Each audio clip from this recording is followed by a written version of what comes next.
So this book is My Heart is a Chainsaw by Stephen Graham Jones. And so the main character is Jade. It's around, I think it's a high schooler, like 17, 18 years old. It's a high schooler, sorry. And she's obsessed with horror films. I mean, my brother, I'm a horror fan. I love my horror movies.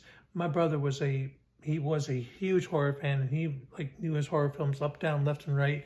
And he was somebody like Jade puts him to shame, like to shame, because he's just like there's referencing over and over and over again about horror films. And that's what I loved about the book, because like if you don't like horror films, you're not gonna like this book. This because it's a lot of references to that. So it starts off with this couple that is at the Indian Lake. Besides, this book is book one of three of Indian Lake trilogy. So it starts off with this couple on a lake, and something happens. And so Jade, she tries to make sense of the world through horror films, and she just like references over and over and over again through that.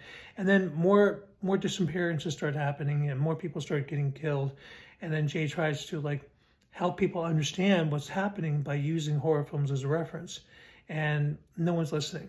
So I will say this about the book: there not only is there an homage to like horror movies, but there's a lot of talk about like indigenous displacement, gentrification, and the harm it causes. And like I was really captivated by the book on many levels, because not only is the writing really good, but I found it also to be like you're seeing different points of view.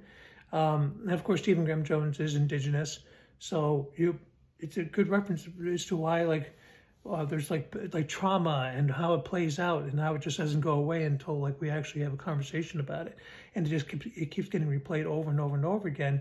And you see that in the book. It talks about that and how it just doesn't die, and it's going to keep happening over and over and over again.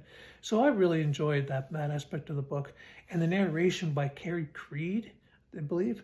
And my God, that was amazing. That was really good, because what I end up doing is I read the book, and then I also listen to the audiobook when I'm finished with the book.